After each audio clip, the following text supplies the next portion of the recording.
Shall we dance? Sounds like a good idea to me. Greetings, good evening, how you doing? 6 minutes after the top of the 8 o'clock hour right here in the Central Time Zone, live from Studio 1 in beautiful Birmingham, Alabama. At least today it was. Welcome to Beyond Ringside, back to basics. 10 count on the air, so to speak. Thank you to everybody listening in this evening through BeyondRingside.com, the home site, of course. The Beyond Ringside radio app available for Android, Amazon, and BlackBerry. TuneIn Radio, Ustream, all systems are go tonight. BeyondRingside@gmail.com is the email address. And of course, don't forget our chat room is open all night, all day, 24/7 over at BeyondRingside.com. And every once in a while, I actually look. So I make a reference to the chat room for a simple reason. If we're on air or if we're doing replay, which remember, when we stop the live broadcast, we have everything in rotation. So you never know what's going to... We do put it in chronological order as far as the broadcast. The most recent broadcast will be the first one to come up. Case point scenario, Wrestle Rage will be the first one to come up, then Beyond Ringside Live. And as we move into the late night hours, especially on the Eastern and Central time zones, we do shift over to BR Late Night, where you can listen to the Midnight Black Mass and the current edition of the To Be Determined show, which everything is up and going. The replay of our post-Peach State show is in rotation, so everything is up and going.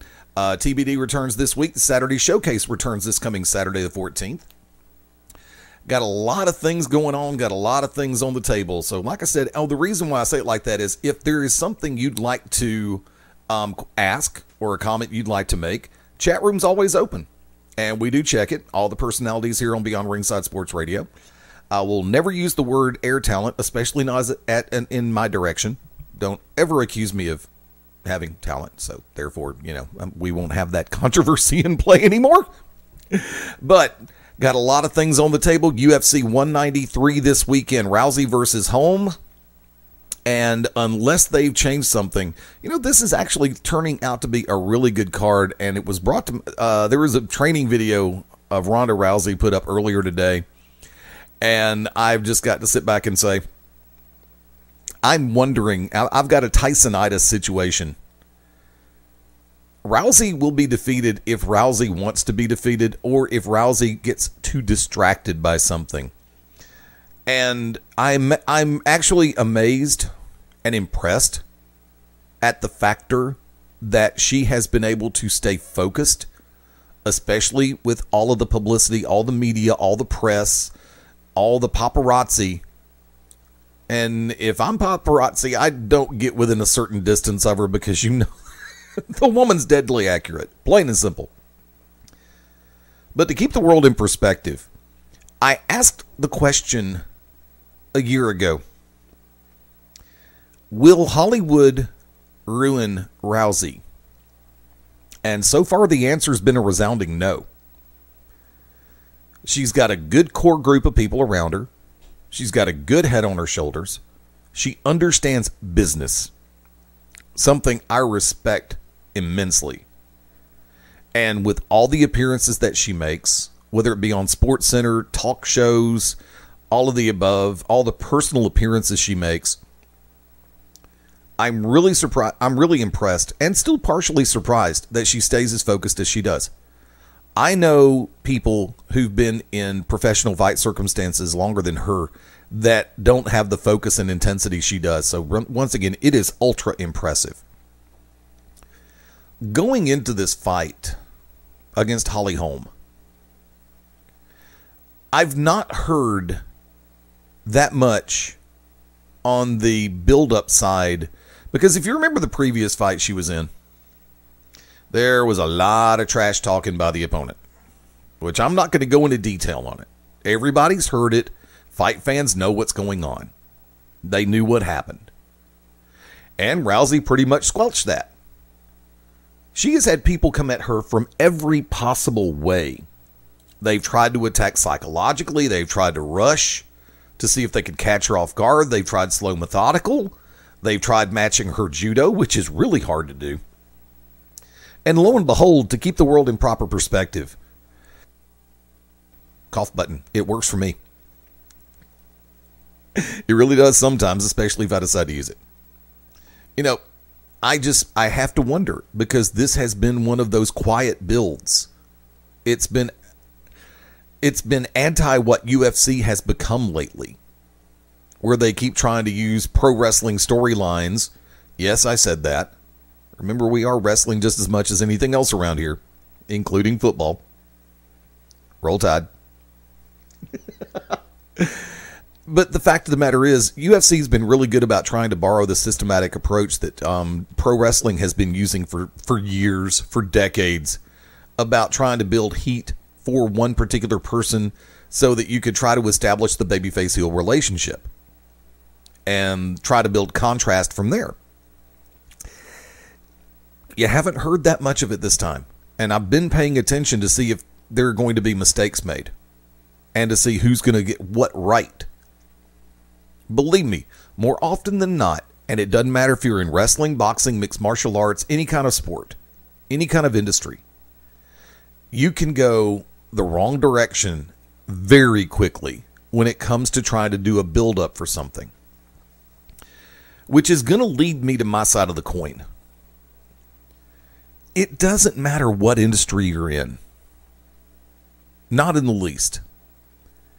If you approach, and I'm speaking to everybody all the way across the board, fighters, boxers, wrestlers, all of the above. When you try to do a build the show first. Build your match second. Build yourself third. The trick is, and a lot of people on social media have this so bass-ackwards, to where it's like, come see me, come see me, come see me. Okay, that works with your friends. That works with your family. And yes, you want to get friends and family to come. Not as comps, but as paid admission. I've been hearing horror stories about people running rampant with comps all over again from different promotions, and yes, oh God, I rolleth mine eyes. It's a rare occasion when I'm working a show and I use a comp, or even ask for one, or even hint about one. I don't. I normally don't. From that vantage point, it should be about getting people, P-E-O-P-L-E, people, everyone, everybody, people who have even if they don't have an IQ above drywall paper paste. Paid admission at the door. You build the event. Start with the company, and this is where it's like, I've said it a second ago and I'll say it all over again. You are a part of the show. I'm support cast on a show. I'm not feature. So basically, I will do everything I can to begin with to try to build the show. The first thing I mention is the event. And when you're doing it on Facebook, on Twitter, or whatever, if you're doing it on Twitter, you're going to have to take 2 and 3 tweets. Make sure you put everything out there. And I still see, I've had a conversation recently with Phil Stamper, good friend of the family here. And it still amazes me to this day. I'm going to segue for a hot second to all event promoters. When you build a graphic or an event page, please remember to put all the pertinent information. You may be you may be hosting an event or a live show in a certain city that you're sure that there's not a duplicate name somewhere within 3 states of you. It doesn't matter. Put the damn name of the state. Case point scenario, Birmingham. Well, there's not that many Birminghams in the lower 48, but there is a very prominent one across the pond. Well, guess what? There's not that much confusion, but sometimes there is. But how many cities do share a common name in state? In different states, I should say. Jacksonville, there's one in Florida, one in Alabama. Now, granted, there's only one hell that I know of, and that's in Michigan. Legit, look it up. Seriously, Yahoo. But make sure to put all the information if you're building a post, if you're building a poster, if you're building an event page or a tweet. And for the love of God, let me go ahead and just say this. I can't count the number of times that I'll see somebody try to post something on Instagram in a square format. Ask the person who is building your show poster. This goes to all promoters. All promoters. When you're building your event poster for your upcoming show, please get them to turn around and create one in a square format for Instagram and profile pictures. That should be relatively easy to ask. All you have to do, look, if your person who runs your social media goes, well, that's going to be a little bit more work. You're right. It's 5 minutes total time, kids. I do it. So don't lie. Granted, they may want to try to bilk you out of another dollar or two, but understand this. When you're putting something on social media, on Instagram, square format, Facebook and MySpace profile picture, square format, you don't want to run the risk of chopping something off. Get them to go ahead and go back and create a square format. Use a cutesy design in the blank spaces. It takes 5 minutes max. I use Photoshop. I know how it's done. So if your social media guru decides to try to bluff you on this one, is, man, that's a lot more work. The hell it is. Less than 5 minutes. And it will save a lot of trouble. It will save a lot of confusion. Trust me on this one. I'm not going to steer anybody wrong because the main purpose of this show is to help shine the right light in the right places. So let me come back to it for a second. Fighters, boxers, wrestlers, mention the name of the company first. City, state, time, address, ADDRESS. Some of you didn't make it past the second D. Address, street address. It's not that hard. If you don't know the address, look it up. Don't lie, don't bluff, don't fake it. Look it up. You want to give the people every possible piece of information. Case point scenario. Case point scenario. You hear me talk about Pro South Wrestling. 627 Southern Avenue, Piedmont, Alabama. Guess what? Even your GPS can find it without a zip code. Global Championship Wrestling, Stemley Bridge Road, Pell City, Alabama. Your GPS can find that very easily. Make sure to put the time the event starts. And if you have access to it, which most of us do, put the ticket prices on your post. It's not that hard. I don't do it every time, but I do post the poster for the upcoming event. Case point scenario. This past Saturday, Peach State, or the last time I went to AWE, or the upcoming event at the Pell City Civic Center for Global Championship Wrestling. I make sure to try to give you as much information as I can in my posts. If I have a graphic ready to go, yep. And if the person creating the graphic puts everything in play, good. That makes it easier for everybody. So remember something. Basics. Baby steps. Everybody thinks they've got social media figured out. I'm going to lay this one out there real quick, and this is the final part of the equation. For those of us that have a like page and a friends page, use your like page, your fan page for business. And don't use your personal page for business. Don't cross the streams. If you're a frontline player, wrestler, boxer, fighter, if you're a frontline player, don't put your personal drama on your like page, and if you're going to go ahead and let people come onto your friends page, don't cross the streams.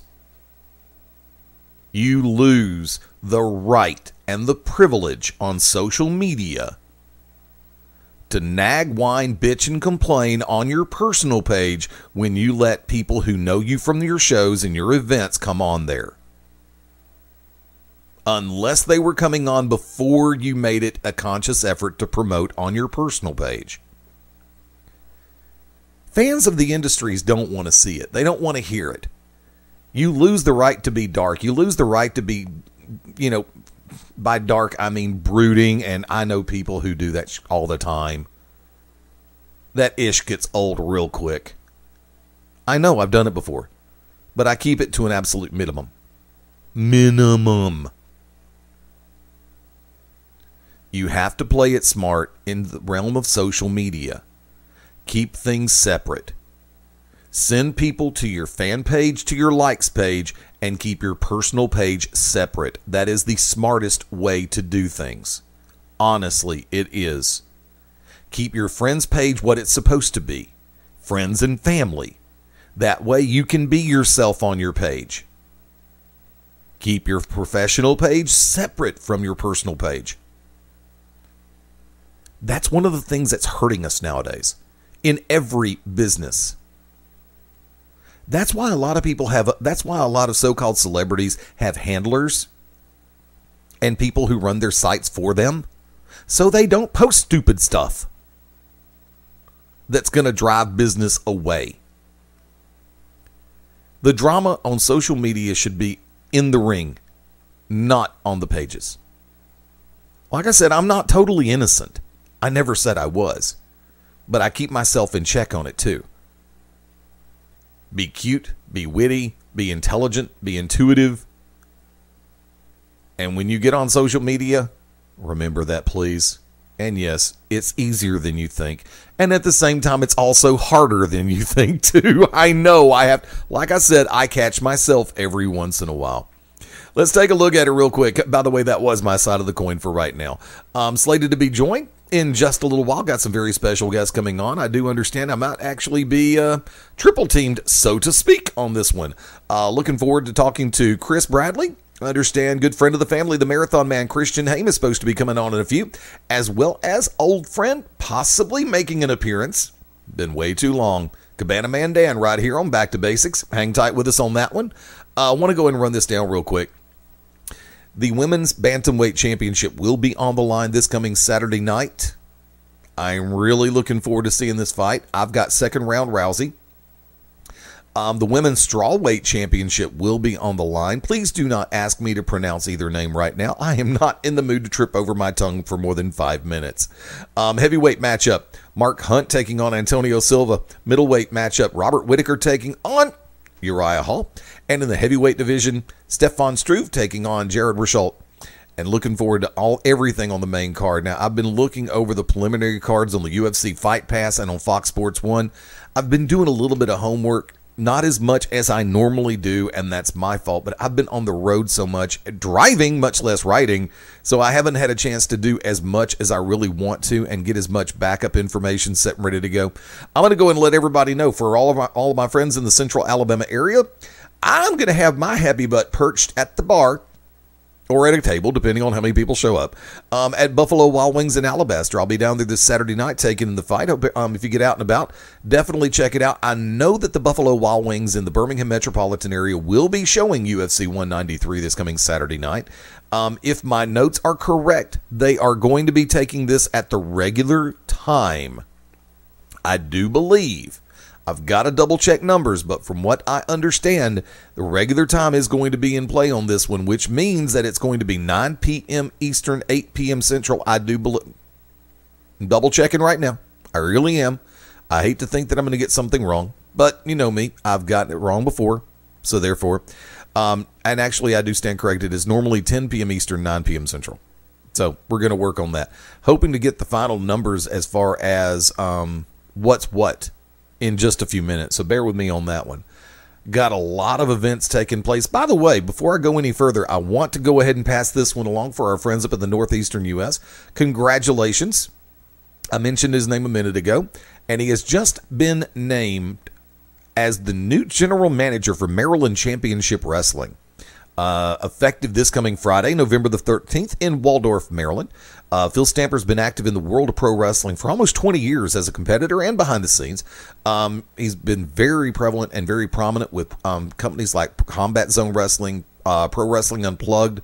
He was the one who purchased Heartland Wrestling Association earlier this year. Also works with with a few more companies, one of which he is also the general manager for that. I believe it's Grand Slam Wrestling. So definitely check him out. PS Phenom over on Twitter, Phil Stamper, Nate Stein over on Facebook.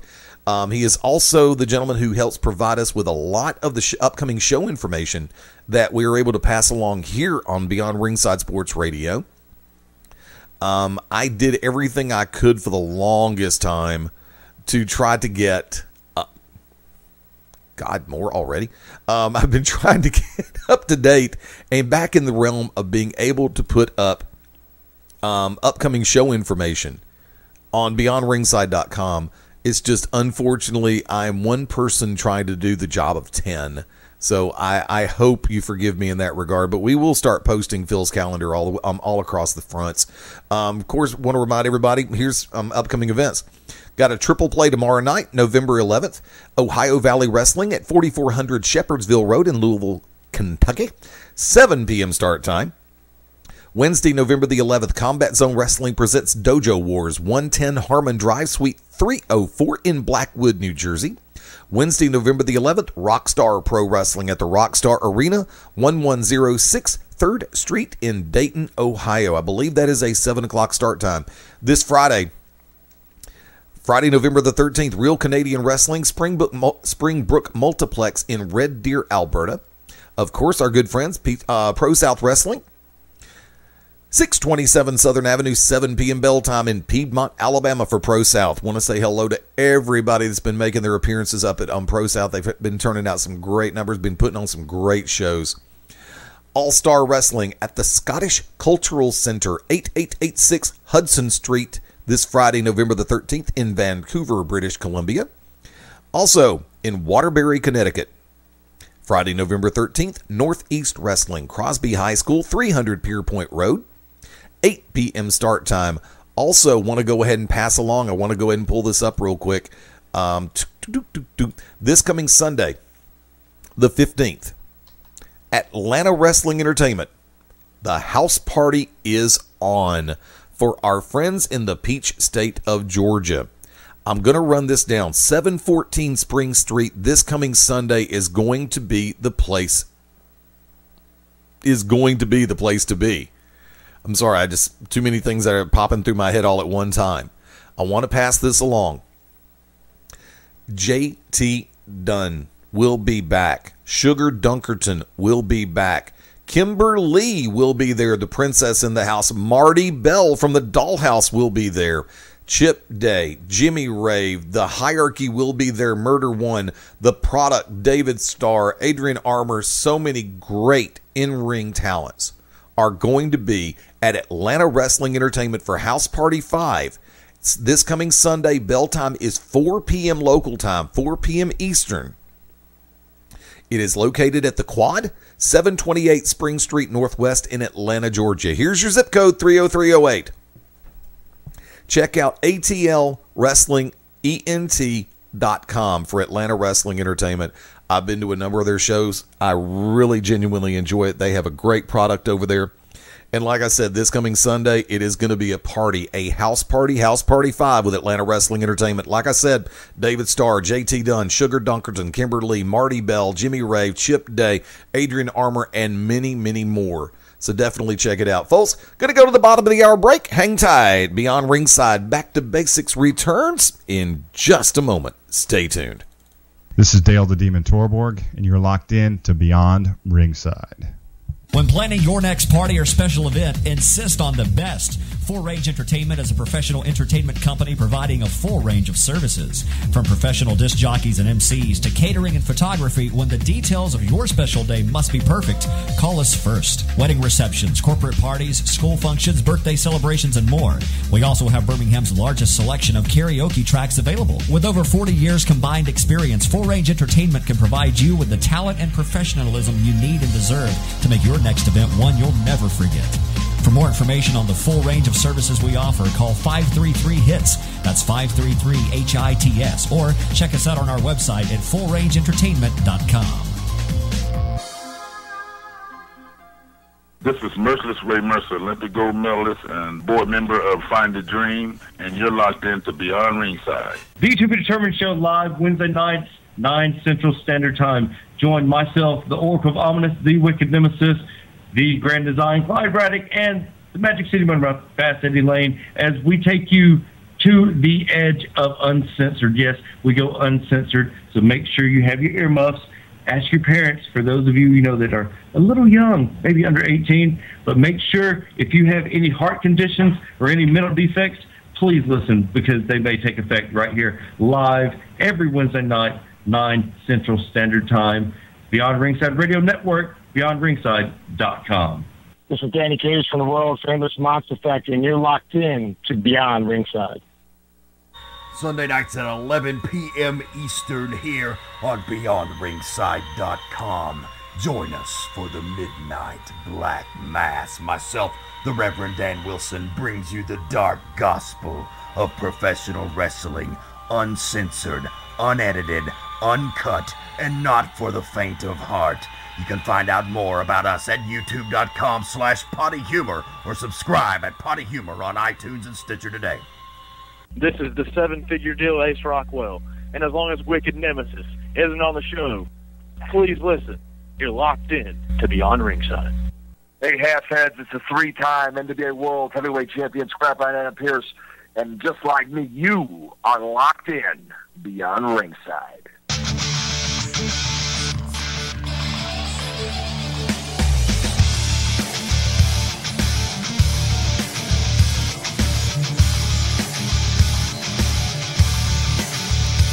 Better believe it. The music plays, the microphones go hot, and we are live on this Tuesday night, 10th day of November, 22 before the top of the hour. Live from Studio One in a multiple location station. Beyond Ringside, Back to Basics rolls on. Fast Eddie Layne behind the control panel. Like to welcome in some longtime friends and some brand new friends. Not necessarily in that order. First off, representing in a great way, New South Pro Wrestling. Chris Bradley, how you doing tonight? All right. Thanks for having us. Always a definite pleasure. Glad to have you on board this evening. Like to welcome in longtime friend. This man has been more places than I've got active brain cells. He is the marathon man, Christian Haim. How you doing tonight? Doing great. Thank you. How are you guys doing? Hanging in there. Been a beautiful day. It's been a great night. I'm ready for winter to set back in tomorrow. Oh, the hell with winter. Winter sucks to run marathons in. Yeah, I know. Especially if you're doing triathlons, right? Yeah, because then that's when you get some serious shrinkage out in the water. Ouch! He went there early. And a name I haven't been able to say for a while, and I'm glad to be able to do it. Ladies and gentlemen, the maestro of the flip-flop chop cabana man, Dan. What's up, my brother? Fast Eddie Layne. How the heck are you? As I like to say, fair to partly cloudy, a little bit better than the weather. I'm just hoping a brainstorm occurs at a good time. Well, that sounds swell. There's that dry humor I keep warning everybody about. Folks, we all come together, and we're going to be coming together not only tonight, but also on Saturday, November the 21st in Hartselle, Alabama. New South Pro Wrestling, the saga continues. Now, Chris, I'm going to bring you in real quick. Second outing for New South. How's everything been going so far, and how are the inner workings of New South? Well, the first show actually went really well. We brought in Moose from Ring of Honor. He brought in a really wild crowd. Like, we had a really, I don't know, I think everyone kind of compared it to like the NXT type atmosphere. It was a lot of fun, man.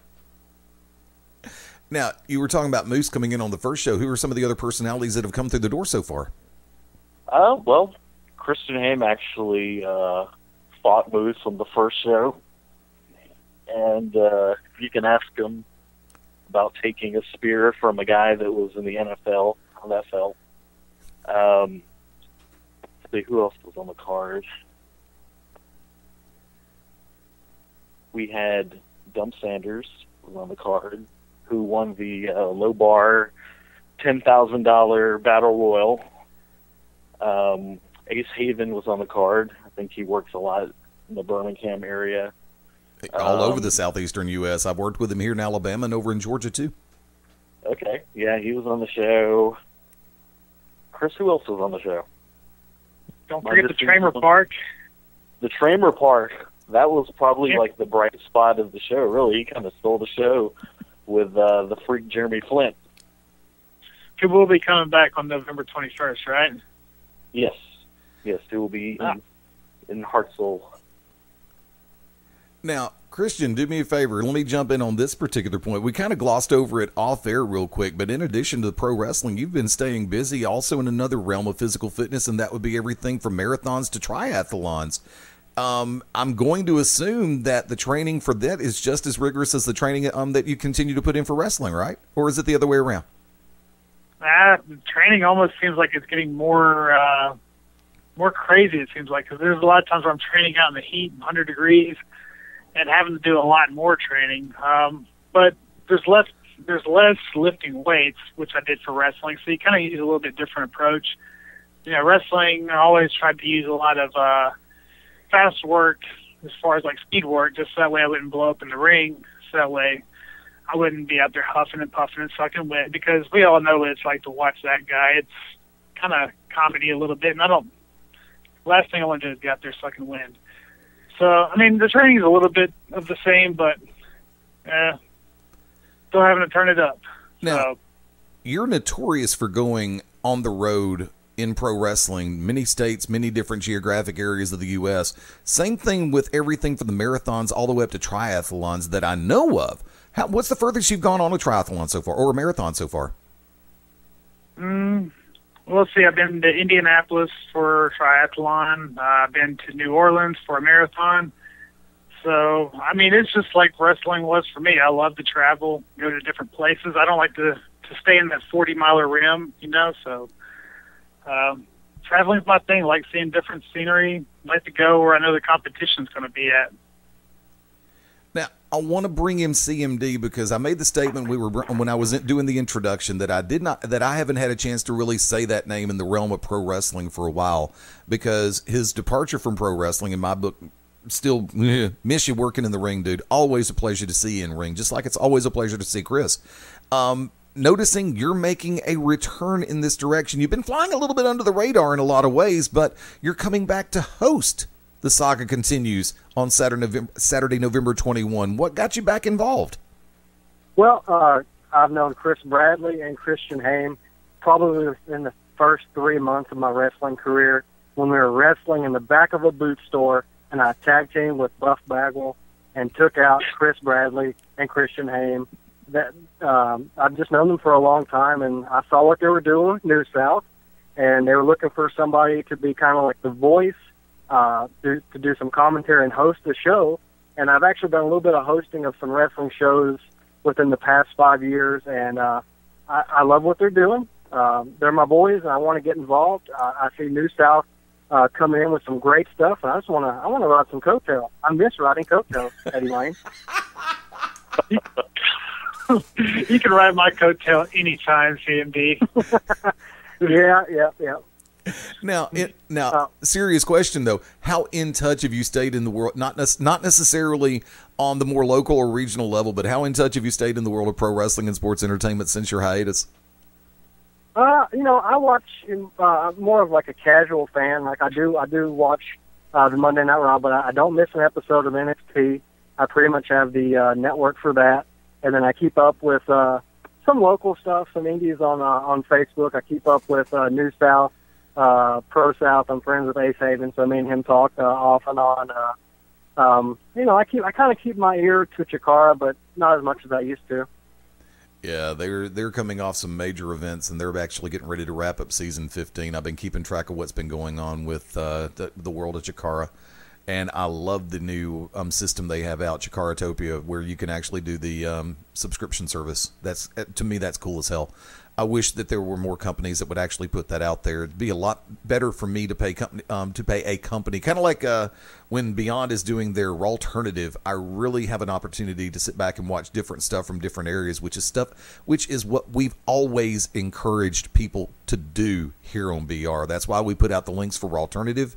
That's why it's like we're putting out the links for New South for the 21st show, because I've always said, for as good as it looks on TV, and as cool as it is on the internet, there is nothing like being there live. And that's why it's like for our friends up in North Alabama, all the way through the volunteer state of Tennessee, you're going to have a great opportunity to see some really good professional wrestling action on the 21st. It is at the Hartselle Civic Center, 406 Nanceford, Nance Ford, not Nance Chevrolet. It's Nance Ford. Thanks for playing. What's bell time on the show? Chris? 7:30. What time are the doors going to open? The doors are going to open 6:30 to the general public, and for the people who bought the Rhino meet and greet tickets, they get in at 6 o'clock. Now, do me the man beast. Now, do me a favor. Tell everybody about the meet and greet. Okay, if you want to show up at 6 o'clock and get a chance, we're only doing 50 people. I think 35 of those have already been sold. They basically get in and get a chance to meet and greet with the man beast Rhino. Now, I'm gonna. Are there any of the other stars of New South going to be on the meet and greet? I think Sugar Dunkerton might be part of that deal. And I'm pretty sure that Dick Tramer will also be out there. Now, do me a favor. Speaking of Rhino, and while we've got Christian on the phone, let's go ahead and talk about one of the main events coming up on the 21st. And that is going to be, as the man beast himself, the man known as the last real ECW world champion, Rhino, takes on the marathon man himself, Christian Haim. Chris, your thoughts on this matchup, dude? You and the Meister with a gore. Yeah, some might think that I might be taking my second gore, 2 New South shows in a row, but I could think otherwise.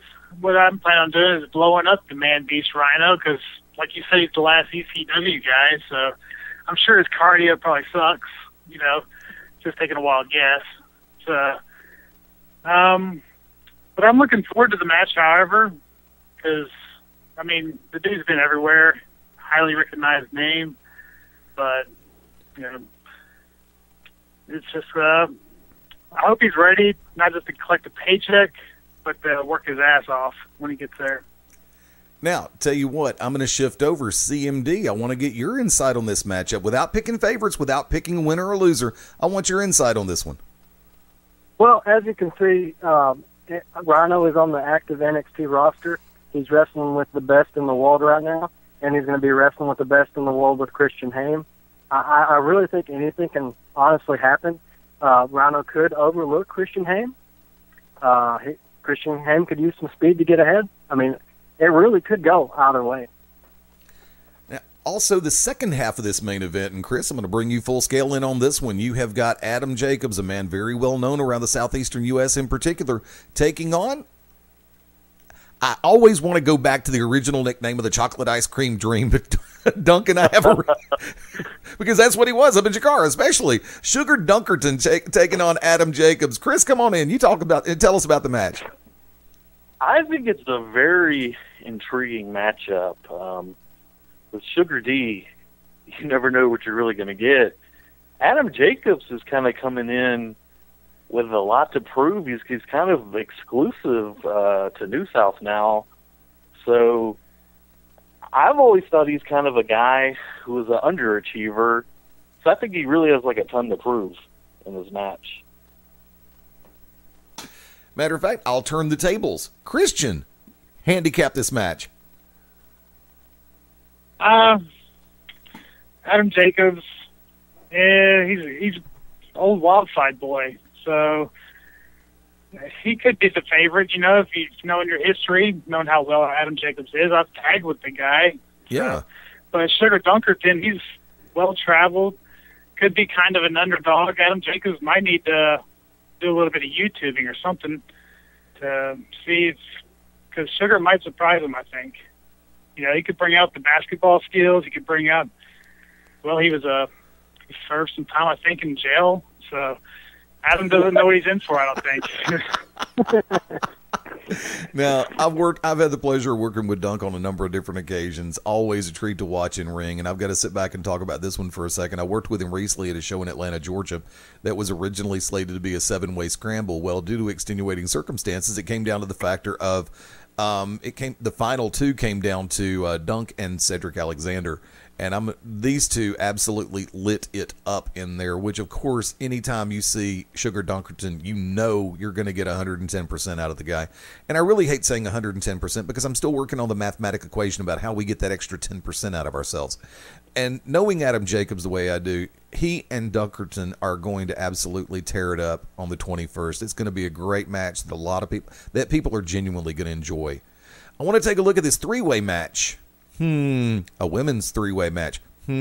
Guys, don't say it. Nope, don't even say it. We're keeping it PG tonight. That's all. And I'm not even talking about them. I'm talking about everybody listening, because I know half the people who listen will sit back and say, he's going to talk about a women's three-way. This is not RedTube. Leave it alone. I am talking about on the 21st. What is that? Say what? What is RedTube? I have no idea. Never heard of that. I had somebody tell me about it the other day. It's like, what the hell? Leave me alone. Stop. Awkward silence. Hold for pause. Hold for wonderment. Now move on. Okay. Randy West taking on Thunder Kitty, taking on Octavia. Chris, come on in about this one. I think, again, this is another great matchup. Thunder Kitty's very well traveled. She got like that old school Mae Young, Fabulous Moolah kind of thing going on. Then we got Octavia, who's kind of like still young in the business, like a high flyer.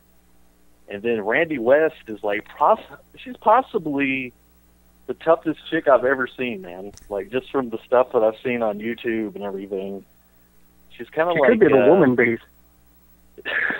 She's kind of like indie wrestling's answer to Ronda Rousey. Oh, boy.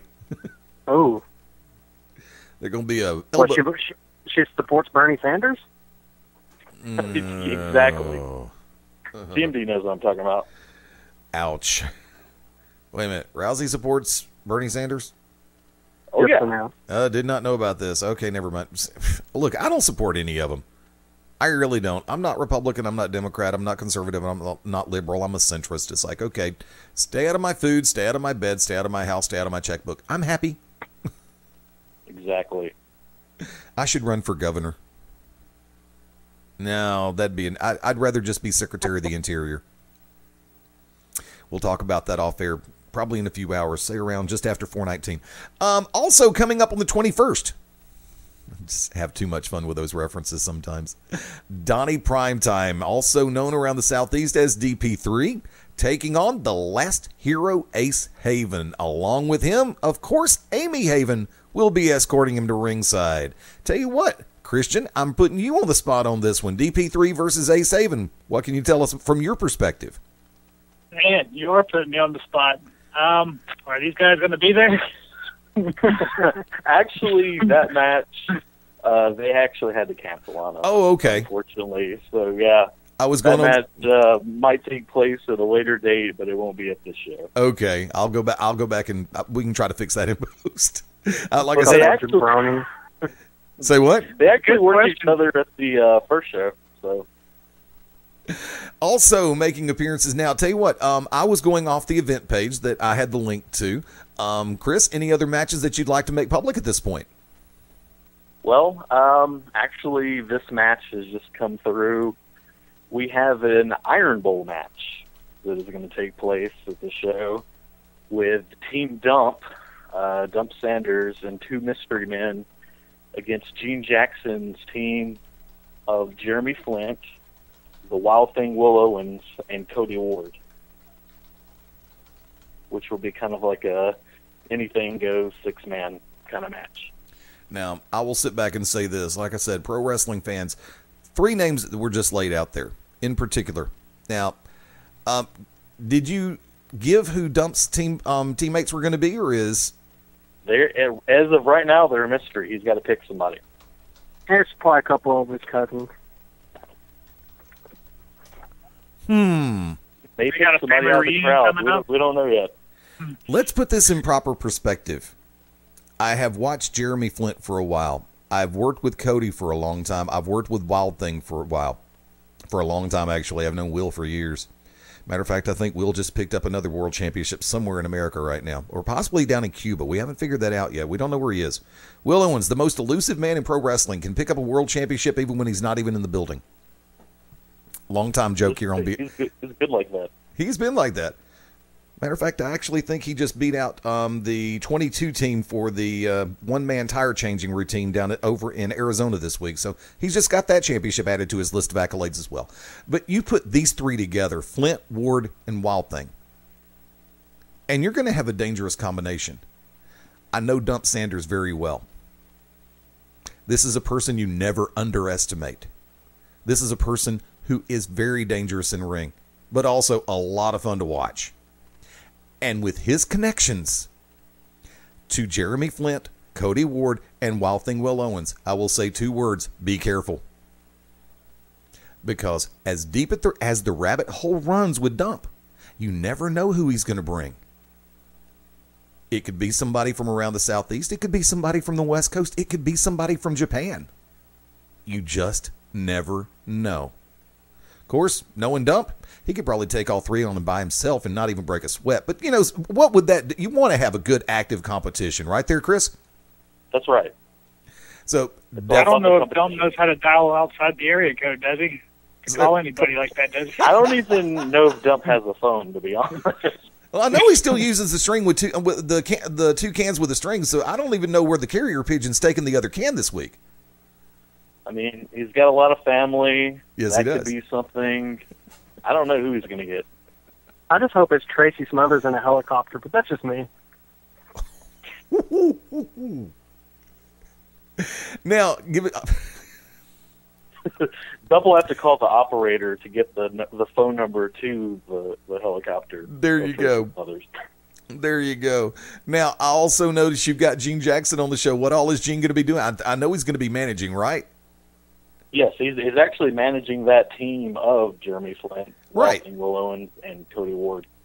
I know the Jackson faction. Yes. Reason why I ask what else is he going to be doing, because I know his penchant for getting around a microphone. I didn't know if he was going to be part of the commentary team or not. Unfortunately, yes, he will be joining me in commentary, and we did have to get together over the course of this week and dub in some commentary for some matches from the first show. He was very reluctant to get with me to record some audio for these after watching both of the matches where his guys wound up on the losing side of the coin.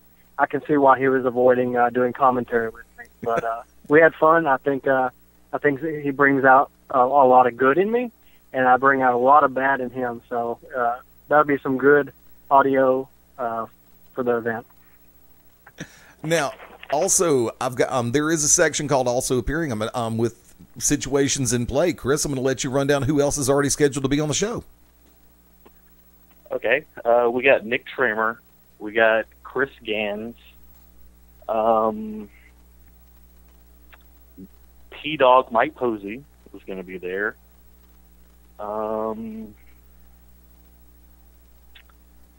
Jeremy Foster. I wish I had a list.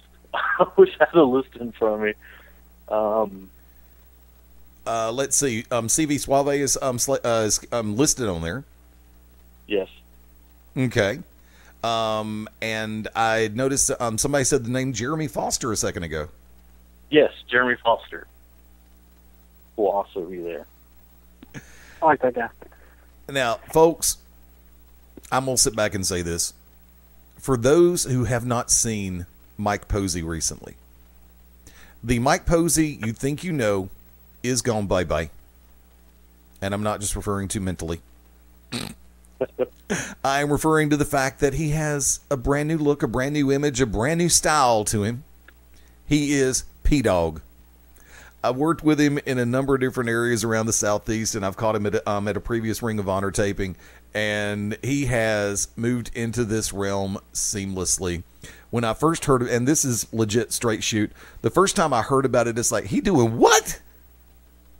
And then I caught it. And then, caught it mean I saw him.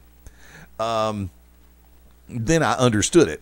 And it's like he's just moved into this so seamlessly. For those who know Mike Posey, you if you have not seen him as P-Dog yet, this is going to be fun to watch because Posey has got it nailed down pat. That's the easy way to say it. Understand now, we'd also made the reference to it loosely a couple of times. We talked about the first show, and you're talking about commentary for the second one. I know this is going to be a DVD taping, right? That is correct. Now, for those who do not have the first show, how can they still get it? Actually, we're going to be putting some of the first show on this DVD as like extra content. Really? Yes, including the Moose versus Christian Haim main event. I got to ask this question, Christian. What's up? Knowing that little spin flip that Moose puts on the edge of at the end of his spear, does that throw you off the first time you take that move? Well, when he hits me with the spear, I really don't see the flip after he does it to me. So it just sucks, at the moment. Well, I know he can do whatever he can do jumping jacks for all I care after he hits me with the spear. But when he does that little ninja roll, I don't know. All I know is I just got the shit knocked out of me. Okay. No, the reason why I ask, I put it out there like this, is because the traditional methodology, of course, is going straight through somebody, and that's the way we were all taught. That's the way we've all taken the spear. And then you've got people like Moose who are putting that little extra. Well, if you've seen him do it to other people, it's like you often have to put in the back of your mind. It's like, okay, not only am I going to get cut in half, but I don't want to see him flip over and catch me with something and give me a concussion as well. So I was wondering, if you see it coming, do you have enough time to really try to psychologically plan for something? Other than I had no time to plan for it. He got lucky and clobbered me with a clothesline, and I was a little bit dazed and confused. Part of it was the crowd. I've seen a lot of weird looking people, so I didn't know where I was at exactly. And then next thing you know, his big ass was flying at me and hits me. So I mean, not much I could do. I wasn't ready. For those who haven't seen Moose live, he is ginormous. Yeah, he is. He is a very big man. Yeah. When I first met the guy, I was like, oh shit, this dude's going to knock the hell out of me. So I had to kind of rethink my game plan a little bit against the guy. I mean, you can't really just straight up lock up and go hold for hold with the guy. He's huge. So, I mean, he played football. So that's kind of what I'm up against on the next shows, against Rhino. He's another guy that's built like a football player. Big guy, 300 pounds, stocky. So, yeah, New South seems like they have something against me. I don't know what it is. Putting me against these guys. Well, you're going to have to do the hat trick, because you're going to face Goldberg at the third show. Oh, crap. You heard it here first, Eddie. That's right. To which I'm just going to go and ask, which third world country are you going to mortgage in order to get him out of retirement? Yeah, it'll be New South's first appearance in South Japan. There you go. We'll be promoting from. There you go. I've sat back and I'm going to go pure legit on something for a second there. I know, and I've said this a little while ago about getting out of the house, getting away from the computer, getting away from the television set, putting the remote control down, putting the crack pipe called a remote control down, put the mouse down and back away. When you've got a show that is going to be close to you, it doesn't matter if it's an hour away, 30 minutes away, hour and a half away. When you have an opportunity, and I'm going to sit back and say this, I've had the honor of working in and around this business for a number of years, and I would love the opportunity to be able to be there in person on the 21st, but I have a prior commitment that night. But I'm going to sit back and say I will be there in spirit, because I know a lot of the people who are working on this show, and I know for fact that the people who go to this show are going to get more than their money's worth, because the talent is going to be that good. The matches are going to be that good, because everybody that I know on this show gets it about pro wrestling. Gets it. Not about sports entertainment, but about professional wrestling. And you'll hear me you've heard me over the last few weeks, and this is me for a second. I've shied away from using the word indie or independent, because I feel that belittles us. The only thing we don't have working is the budget of Vince McMahon. If we had that kind of budget, trust me, we'd be all over television, and we'd have our own network too. But we all have our places to where we start and continue and build our careers. If you want to see good quality professional wrestling action, check out this show, Saturday night, November 21st. Once again, that is going to be at the Hartzell Civic Center on Nansford Road. Bell time, 7:30 p.m. Remember, you got to meet and greet a little bit earlier in the day with the Man Beast Rhino, and some great matches once the doors open for everybody to come in. Take the opportunity. Check it out. You're going to enjoy it. That I can damn sure tell you, face to face, eye to eye, person to person in that regard. Any other little scoops you want to throw our way? I think you pretty much covered it, man. Like, everyone needs to just come check the show out. It's like major league action at a minor league price. I mean, it's something that you can take the whole family out and not, bust the bank. Now, one more time, ticket prices. Ticket prices, I have to check. I'm not sure how many 4 seats we actually have available, but they go for $15, and then general admission seats are $10. Cool. Now, real quick, I'm going to take it around the horn before I let you go enjoy the rest of your Tuesday nights. Christian, how can everybody find you on social media and booking information? They can find me on social media by just searching my name. It's not too hard to find. Just make sure you spell it correctly. And I'm on Twitter, Facebook also, so not hard to find. You can holler at me, but I don't know if I'm going to exactly do your shows because I'm pretty much going New South exclusive a little bit here. Unless you got a race I might want to be going to do. But right now I've really cut back on wrestling. So New South right now, I'm thinking it's going to be my home right now. Hopefully it takes off like I think it can. It's got a lot of positive going for it. Last show, which was our first one, I was just blown away by it. It had a nice setting, nice setup. So, this is the spot where I'm going to call home. And this is the spot where you'll have to come and see me. That works. CMD, how can everybody find you? Well, you can find me on Facebook with Cabana Man Dan. You can find some of my other projects just by going on YouTube and searching for Bev Nerd, my beverage review show.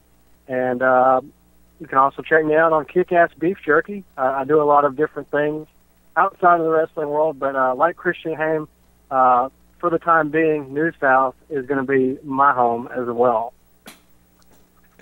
Chris, how can everybody find you and New South? Chris Bradley on Facebook. We also have a New South Twitter account.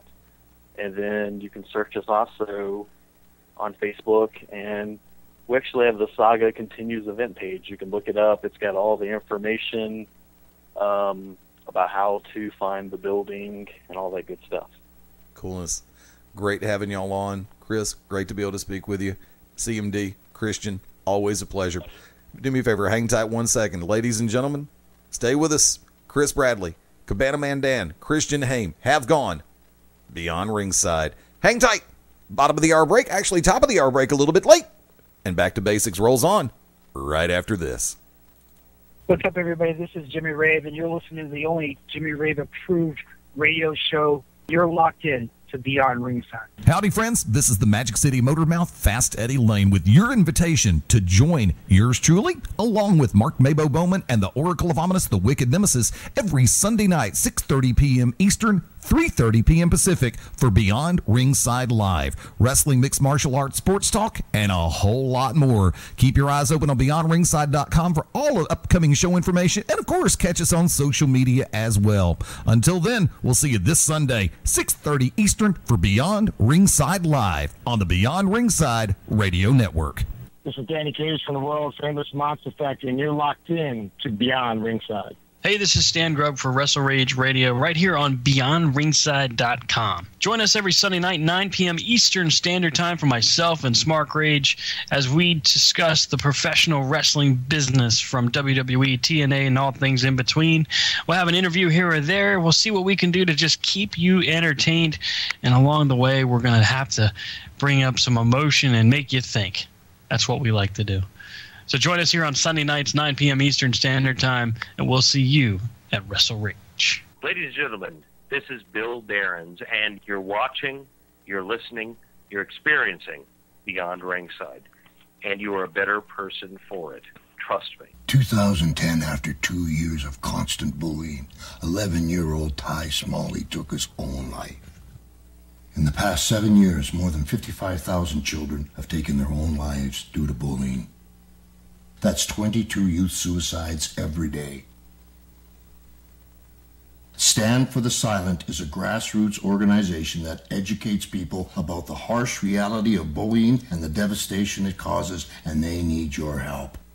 Visit standforthesilent.org to learn how you can get involved and help us to save lives. I stand for the silent. I stand for the silent. I stand for the silent. I stand for the silent. I stand for the silent. I stand for the silent. I stand for the silent. I stand for the silent. I stand for the silent. I stand for the silent.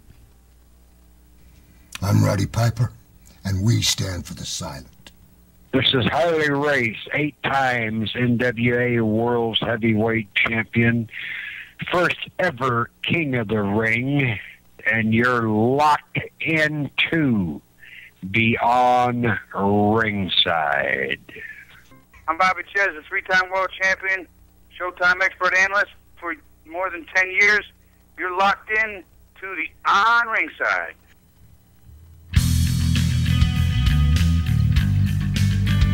And when you get a bunch of us behind the scenes, just yicky-yakking, you lose track of time, and I apologize for that. Welcome back into Beyond Ringside, Back to Basics on this 10th day of November, 2015, 24 after the hour. And by the way, I want to go ahead and say thank you to Mavo, Mark Bowman, for helping to set everything, or actually for setting everything up. Special thank you to Chris Bradley with New South Wrestling for coming on board. Special thank you to Cabana Man Dan. I'll get it right in a week or two. And of course, special thank you to the Marathon Man, Christian Haim. Actually, just absolute fun. And one of these days, I'll release the tapes from what all we talk about off air. It'll be 2 weeks after I move to Canada. Seriously on that one. So definitely, you got a lot of great things going on. And like I say, for our friends in North Alabama and up in Tennessee, definitely check it out. New South Real Pro Wrestling at the Hartselle Civic Center. Had a chance to do a little bit more glossing over. And if you haven't done your homework on Holly Holm, oh boy. This should be, like I said, I'm respecting the approach that they're taking to this one. And I really want to see how things pan out in that fight. Also, in the co-main event, the Super Samoan Mark Hunt taking on Bigfoot Antonio Silva. This match should be a lot of fun to watch. I mean, to put the world in proper perspective, it's going to be a unique fight when the bell rings for these two. And then, of course, like I said, you've got primetime Uriah Hall taking on Robert Whittaker on UFC 193. Once again, that is this Saturday night. And it is going to be on broadcast on pay-per-view, 10 p.m. Eastern, 9 Central, 8 Mountain, 7 Pacific. So definitely check it out. You know, I've been asked a lot of times over the weekend and as the week has started, what I thought about what happened with Alabama LSU. First off, Roll Tide. And I always get heat from my friends on social media whenever I start talking about LSU. I made the prediction, the fact that I thought that it was going to be a lot closer than it was. Well, of course, the Alabama fan in me is glad that it wasn't. I just didn't think that Alabama was going to show up in that capacity. Because the on-again, off-again Alabama Crimson Tide against an LSU team that has pretty much been clicking kind of reminds me of Denver versus Green Bay from a week ago, because you had the Green Bay Packers that were clicking on all cylinders, and then you had the Denver Broncos that had been sputtering to a degree. And I'm just, like I said, it makes me really kind of curious to see how things are going to work out this Saturday, because I know our trip down Murderers Row continues as we've got the Mississippi State Bulldogs this coming Saturday. Dan, I mean, Mullen's got a great team. I mean, okay, Mullen's got a very good team. I'll put it that way. They're strong in certain positions. They're weak in certain, or not as strong as they should be in others. And I'm really kind of curious to see how everything's going to start panning out. So from that vantage point, it's going to be, I'm not even worried about the lines and the overs and unders and all that stuff, because I know it's still early in the week, and I know we're going to cover that a lot more this coming Saturday on the Shooters Gallery, also still known as the Saturday Showcase. But I've just got to put the world in proper perspective. It's going to be a weird weekend, and this is one of those. I'd made the comment going into, if you listened to last week, I made the comment that I full well expected this past Saturday to be an upset Saturday. Well, from LSU's perspective, they were ranked higher than we were, and they got upset. Case in point, Michigan State losing the way that they did. I actually did not really, I saw a tight game, but I didn't see Michigan State losing. Same now, the SS Schmidtke from the new show here on BR called The Receipt. We had a unique discussion about perspectives on the Florida Vanderbilt game. And I told him from the get-go that it was going to be a sneaky game, that Florida should not overlook Vanderbilt in any capacity whatsoever. So that's going to be one of those cases where you have to really keep everything in perspective, because Vanderbilt's been playing tough football. I mean, okay, they're a 4-point favorite this week over Kentucky at this point, with an over set at 39. Yes, I said 39. Actually, 3-point favorite. And you can buy that over. From there, the over set at 39 at this point. And that's just going to be one of those cases where, to me, honestly, Vanderbilt and Kentucky is going to be a pick'em. Honestly, it really will be. I don't know. Like I said, it's Mississippi State, Alabama's playing, so I'm throwing that book out the window. Same thing as I did with Ole Miss, because to me, you have classic SEC opponents, same division.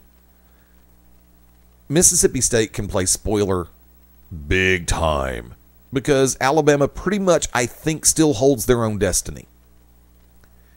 Because they've got, with Alabama being a 7.5-point favorite, there I went ahead and said it. Line set at 50, over. I can't see that over, though, 50 points. But by the same token, even if the score is 26-24, that just pushed it right there. If it's 28-24, which I originally, my second prediction for Alabama LSU, I may have been a week late, so I'll carry that over. This week I'll say Alabama 28, Mississippi State 24. Ha! Over, but I don't think Alabama covers. I really don't. But by the same token, I'll sit back and say, it's going to be a hard road to hoe in that particular regard. By the way, a couple of things I want to run down. I want to pass along this little bit of information. Saturday, November the 14th, AIWF Georgia Premier Wrestling at the Pickens County Middle School at Jasper, Georgia, 8 p.m. bell time. From there, Anarchy Pro Wrestling at the Berwyn, BERWYN Eagles Club, number 2125, located at 6309 in... We're going to try that one all over again. Check out facebook.com/anarchypro to get the exact address on that one. From that vantage point, ARW Wrestling at the Hobart Elks Club, 1152, 3580 West 61st Avenue in Hobart, Indiana, 7:30 p.m. bell time.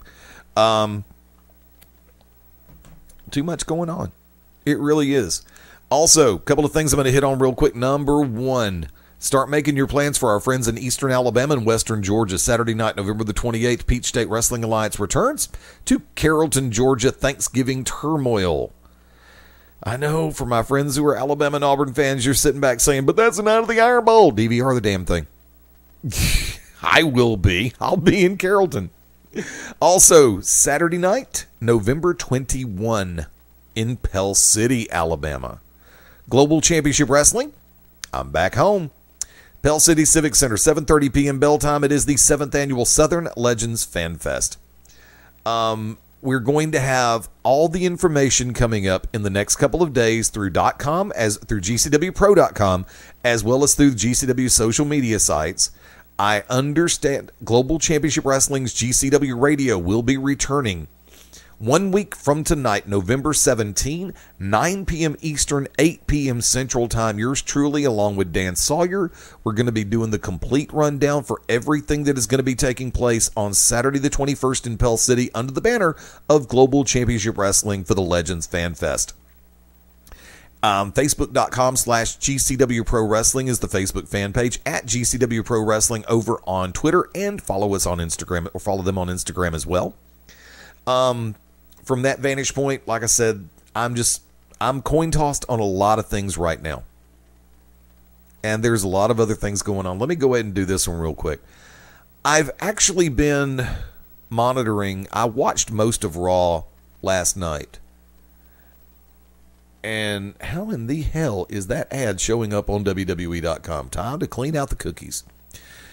They're, of course, with Raw, in the books, and SmackDown being taped this evening or earlier today. Thanks for playing. The quarterfinals bracket is almost complete. Well, the majority of the bracket in the quarterfinals is complete. Roman Reigns having advanced with the win over the Big Show. Cesaro advancing. And that's putting Cesaro versus Reigns. Quite confusing, because I would have assumed that Sheamus would have been the one to go over to continue Reigns on that one. But guess what? They decided not to be predictable. You've still got matches that are taking place. Alberto Del Rio versus Stardust in a first-round match. Kalisto versus Ryback in a first-round match. That's a cannon fodder match, kids. Thanks for playing. Dean Ambrose went over Tyler Breeze. Dolph Ziggler defeated The Miz. Neville versus King Barrett is slated to be tonight. Kevin Owens defeated Titus O'Neil in a cannon fodder match in my book. So, advancing, you've got in one bracket Reigns and Cesaro. Kevin Owens with an opponent to be determined. Ziggler versus Ambrose in one bracket, which really throws me off because you've got face matchups in two brackets in the quarterfinals. And it's going to be pretty much obvious that they're going to put Ryback and ADR in one bracket, with ADR going over. And, of course, you're going to end up having Barrett taking on Owens in the other one.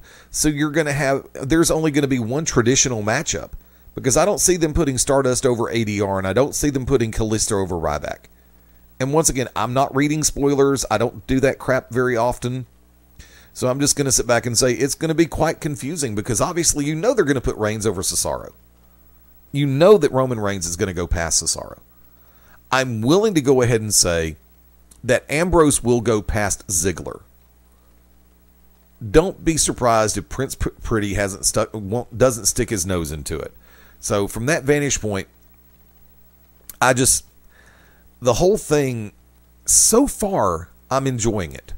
They're spacing out, they're spreading out, and I thought that they would hold a little bit longer, because with Survivor Series still over a week away, they could have been working on starting this next Monday on Raw and continuing the trend on the go-home episodes for Raw and SmackDown. I understand that WWE is scrambling. And that's a normal thing to do in this regard. But I'm also going to sit back and say, there is no perfect formula. Because everybody out there is going to second guess. Reiterating something I've said in previous days.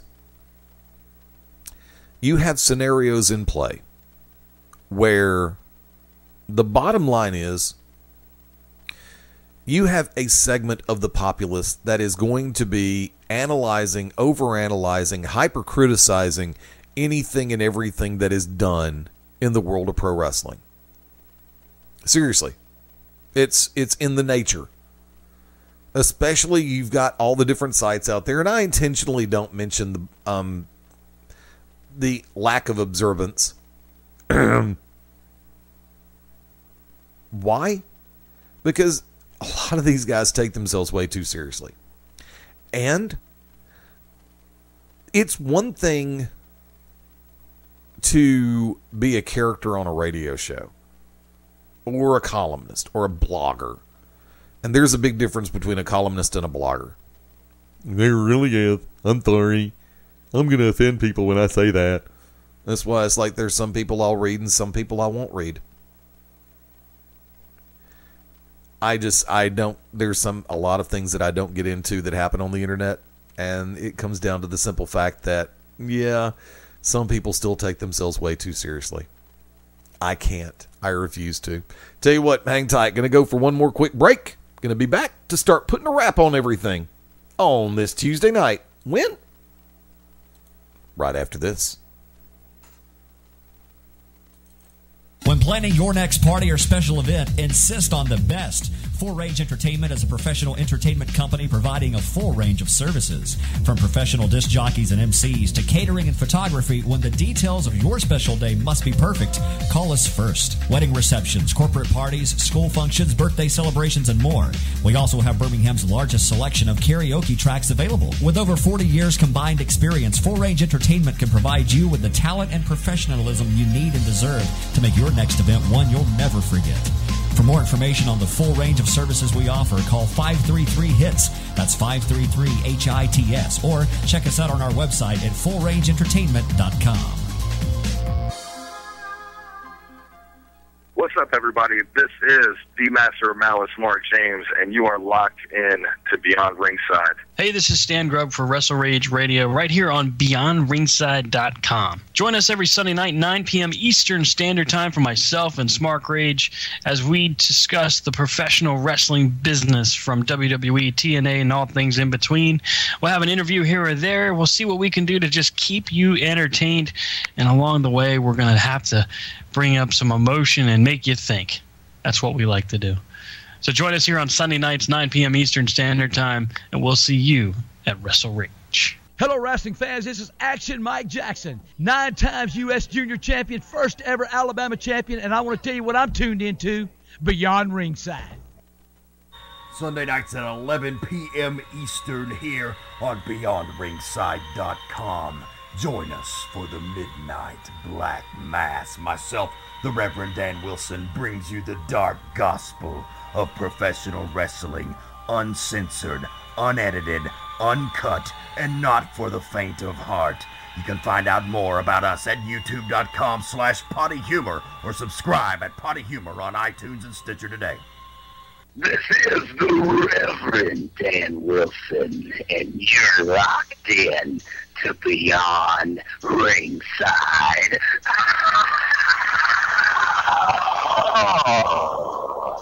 Howdy, friends. This is the Magic City Motor Mouth, Fast Eddie Layne, with your invitation to join yours truly, along with Mark Mabo Bowman and the Oracle of Ominous, the Wicked Nemesis, every Sunday night, 6:30 p.m. Eastern, 3:30 p.m. Pacific, for Beyond Ringside Live. Wrestling, mixed martial arts, sports talk, and a whole lot more. Keep your eyes open on BeyondRingside.com for all of upcoming show information, and of course, catch us on social media as well.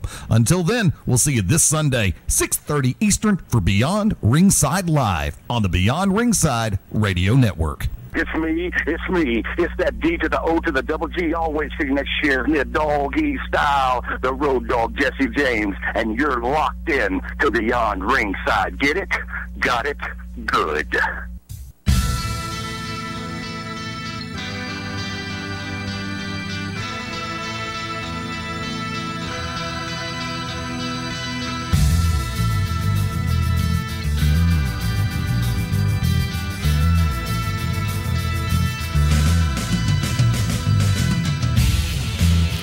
And here's your lesson for the week. Emoticons don't always show up when you text them. I'm serious. I have to laugh sometimes. By the way, welcome back into Back to Basics. Fast Eddie Layne over here in Studio One, or what is currently existing as Studio One, subject to change in very short notice. Reader's Digest Condensed Cut. I get tickled sometimes because I'm on a Android-based product that's about 5 years old, my phone. And I have friends who are on newer products and are on iPhones and all the other different methodologies that are out there, BlackBerry and Windows Phone. And I have to keep reminding us, like, your emoticons are not showing up. Quit texting them. It's like when I'm using Facebook on mobile, emoticons don't show up. Emojis don't show up. They come through as little square boxes. It's like, okay, but they still keep doing it. And I love you all for it. I really do. So I'll just sit back and shake my head and let out that ever-inclusively knowledgeable sigh. Just like that. I have been asked, I got a text message a minute ago. Dude, you're not going to mention the Auburn game? Okay, this Saturday, Auburn, Georgia. Auburn favored 1.5. Still over 50.5. I don't know if there's going to be that many points scored. Auburn has been playing better, though. They really have. And Georgia has just been in a downward spiral in my book. I don't know what happened. Oh, yeah, I do. They ran into Alabama. And injuries have been getting them, too.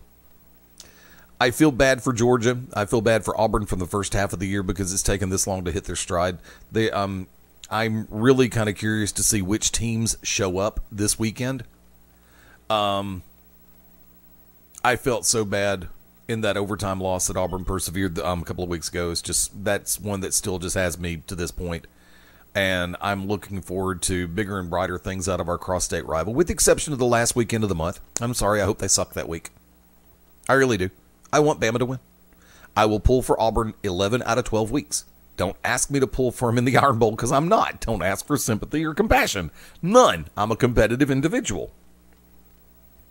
And, okay, well, do me a favor. Well, instead of just hitting howdy. Oh, shoot. Hang on. There it is. All right. Sorry, I was doing something live and almost screwed up the entire works. I had to call 7 people all at one time. Stanley, you there? Hello. All right. I'd like to welcome in one of the hosts of Wrestle Rage Radio. Whoop, think we had him a second there. Yeah, that lasted all of 8 seconds. Can he go the full 8 seconds the next time around? We're going to try this again. Also, very conceivably expecting a phone in from Mark Mabo Bowman, by a tag team partner on Beyond Ringside Live Sunday nights. Up.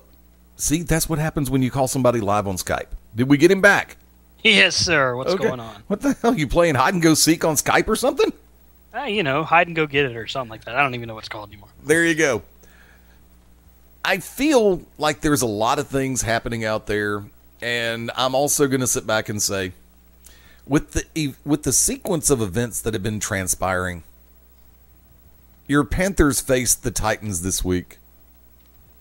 The Titans with the miracle this past weekend. What are you seeing happen between the Carolina Panthers and the Tennessee Titans this week? I see a lot of hyperventilating in my future. The Carolina Panthers have yet, and this is, I'm a Panthers fan since they started. Every losing season, every horrible Jake Delhomme interception, you name it. And when I see the Carolina Panthers, I think to myself the thing that a lot of the commentators give now, and that's they have yet to string together a complete game of football. They play very, very well in the first half, solid third quarter, and then somehow in the fourth quarter things just start to fall short. And they always say it, and it drives me nuts, but the defense gets just gassed out. They're just blown up.